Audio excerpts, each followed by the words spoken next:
और मेरा संकट यह है कि 400-500 साल की अंग्रेजों की गुलामी के कारण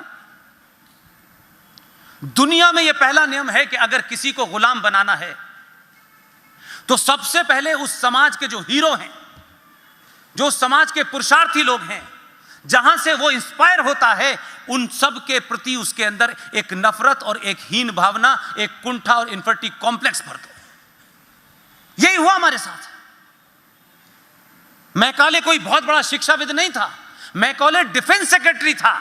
उसको डिफेंस के अंदाज में यहां भेजा गया कि यहां की शिक्षा व्यवस्था को देखना है। इसलिए जब उसने रिपोर्ट दी 1835 में, साफ साफ वहां की पार्लियामेंट में कहा उसने कि अगर भारत पे लंबे समय तक आपको राज करना है तो ये जो सबसे ताकतवर संस्था है जिसे गुरुकुल कहते हैं, जब तक इसे नहीं तोड़ेंगे अंग्रेज लंबा राज नहीं कर सकते। और पहला नियम आया भारत में आने के बाद कि जो भी अंग्रेजी जानेगा, जो भी अंग्रेजी पढ़ेगा, उसे बाबू की नौकरी मिलेगी। तो हम लोगों ने दिन रात सुबह शाम अंग्रेजी पैदा करना है। वो खुद कहता है, मैं नहीं कह रहा, वो खुद कहता है कि भारत के सनातनी हिंदू समाज को शरीर से, कपड़ों से भारतीय बनाए रखना है, इसके जहन में अंग्रेजों की गुलामी रखनी है। आपके यहां कॉन्वेंट स्कूल खुला, बदकिस्मती देखिए कि जिस वक्त भारत का विभाजन हुआ उस वक्त भी 80% भारत के अंदर गुरुकुल थे। लेकिन हम अपनी पहचान के ऊपर इतने शर्माने लगे कि हमें जब तक कॉन्वेंट में जाके दाखला नहीं मिलेगा तब तक हम बड़े आदमी नहीं बनेंगे। और आपने अपने बच्चे के साथ जो अनर्थ किया है, जो उसके साथ पाप किया है, आपने उस बच्चे को आदर्श तो सनातन के दिए कि तुम्हारा अध्यापक तुम्हारे माता पिता से भी ज्यादा पूजनीय है। उस अध्यापक के मन में उसके प्रति वो भावना है। लेकिन आपने जब सेंट फिडेलिस स्कूल भेजा, सेंट जेवियर स्कूल भेजा, तो आपने ये पूछा नहीं ये सेंट जेवियर था कौन? उस भोले भाले 5-6 साल के बच्चे के मन में जरा सोचिए। माताजी ने सुबह बढ़िया सा टिफिन लगा दिया, रात भर उसे ट्विंकल ट्विंकल स्टार रटा दी, मैथिली शरण गुप्त की कविता नहीं सुनाई कभी, और वो बच्चा बेचारा स्कूल जा रहा है। वो स्कूल में भी कह रहा है मदर, फादर। 5 साल का बच्चा कंफ्यूज है, ये वाला है, ये वाला है, कौन सा वाला है? उसे घर वाले कह रहे हैं ये तेरे पिताजी हैं, वो कह रहे वो भी तो है। अब वो बेचारा समझ नहीं पा रहा। जो स्कूल में है वो 8 घंटे तक उसको घुट्टी पिला रही है। वो घर आने के बाद इस मदर को मानता है क्या है, नाश्ता बनाने वाला काम है उसका बस। उसके जहन में ये कंफ्यूजन है कि अगर ये मेरी मां है जिसका मुझे आदर करना चाहिए, तो जो स्कूल में है वो भी तो मदर है यार। वो कंफ्यूज हो गया। और घर वाले पिताजी को फुर्सत नहीं, बाहर वाले पिताजी को फुर्सत ही फुर्सत है। वो गले में इसके कैसे क्रॉस लटकाया जाए इसके जत्न में लगा हुआ है। लिहाजा मेरी श्रद्धांजलि आपके इस क्षेत्र के क्रांतिकारी वीर तांतिया मामा को यही हो सकती है कि आज से सब जितने भी दुनिया भर में, देश भर में खास तौर से आदिवासी लोग हैं, उनको एक ही बात बतानी है कि तुम्हारी मां ने जिसे बताया है वो तुम्हारा फादर है। फिर ये सफेद चादर वाला फादर तुम्हारे घर में क्या कर रहा है, उसको बाहर निकालिए। अपने बच्चों के साथ बैठिए। ऐसे वीर हमारे यहां इस धरती पे बहुत पैदा हुए। ये होलकर की धरती है। मैं जब उनके बारे में पढ़ता हूं, छत्रपति शिवाजी के बारे में पढ़ता हूं, तो मुझे एक चीज बड़ी अच्छी लगती है।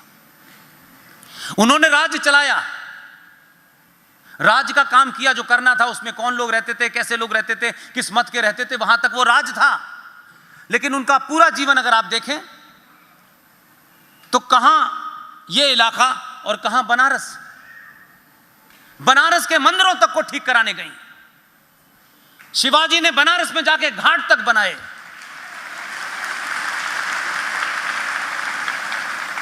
आप इस बात को समझिए कि हमारे यहां राजा का कंसेप्ट सिर्फ फाइलों पे साइन करना नहीं होता था।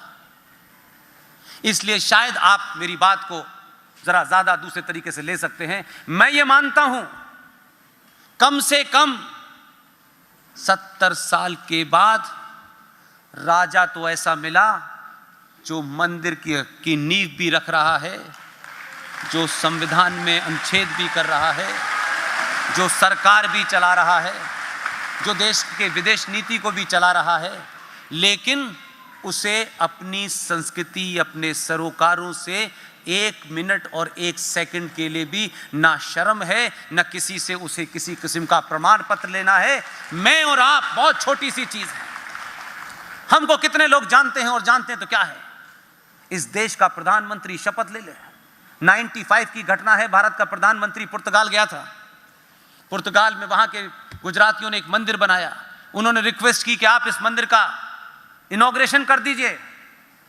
उन्होंने कहा ना, मैं एक धर्मनिरपेक्ष देश का प्रधानमंत्री हूं, ये नहीं करूंगा। कौन कहता है कि बदलाव नहीं है? 1995 में भारत का प्रधानमंत्री विदेश में जाके एक मंदिर का रिबन नहीं काटता था। 2014 का प्रधानमंत्री मंदिर में लमलेट लेटा हुआ है।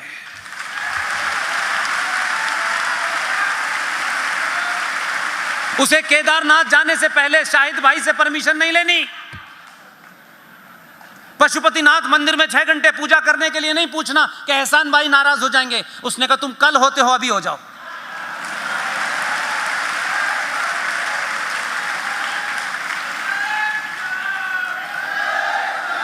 जिसमें ताकत होती है, एक ताकत होती है हथियार की, एक ताकत होती है अंदर की आत्मशक्ति की। आपकी आत्मशक्ति जाग गई है। दुनिया इसलिए नहीं परेशान कि मोदी नाम की कोई चीज आ गई है। दुनिया इससे कतई परेशान नहीं है। इसलिए अभी हाल में जिन लोगों ने अमेरिका के अंदर पहली आतंकी घटना की, उस घटना के 20 साल पूरे हो गए।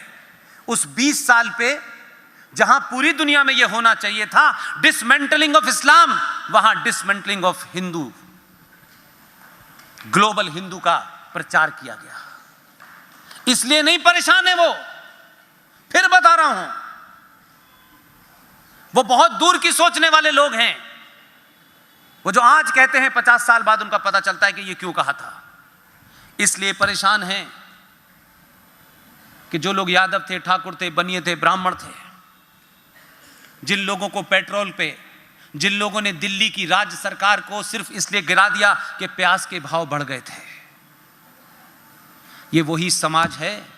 दुनिया इसलिए परेशान है कि समाज मोदी हो गया है।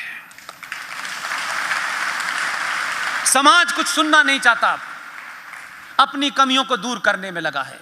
और जैसे जैसे आपकी कमियां दूर होंगी, 2019 कई सौ सालों तक पैदा होगा।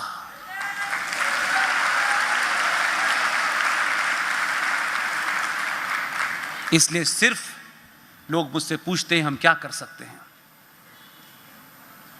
आपको कुछ नहीं करना, आप सिर्फ एक ही काम करें। जहां भी खड़े हैं, जो भी नौकरी कर रहे हैं, नौकरी जीवन को चलाने का माध्यम है, लक्ष्य नहीं है।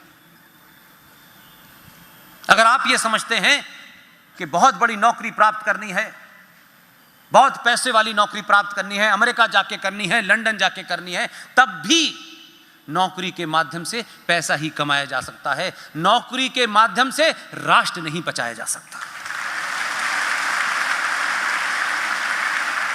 इसलिए आज के युवा मार्कशीट की चिंता ना करें।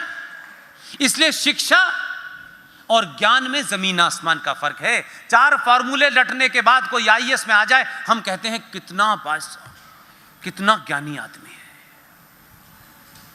समझदारी तो देखिए, यहां एक वाइस चांसलर साहब बैठे हैं, भोपाल से चल के आए हैं। मैं तो उनको जानता नहीं था।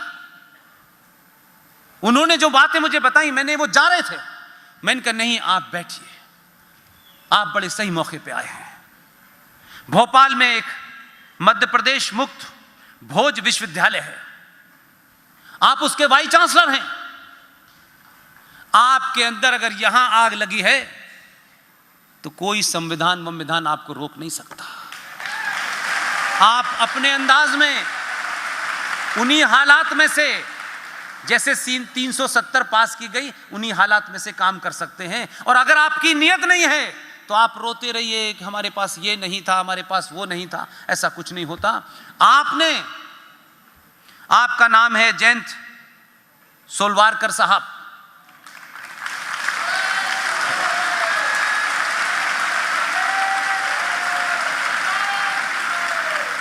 ये इसलिए रोका मैंने इनको कि हम अपने समाज में जो भी हीरो है कहीं भी मिल जाए, कुछ नहीं दे सकते, गले मिलिए, पीठ थपथपाइए, कहिए आपने बहुत अच्छा काम किया। इतना कह देने से ताकत आ जाती है।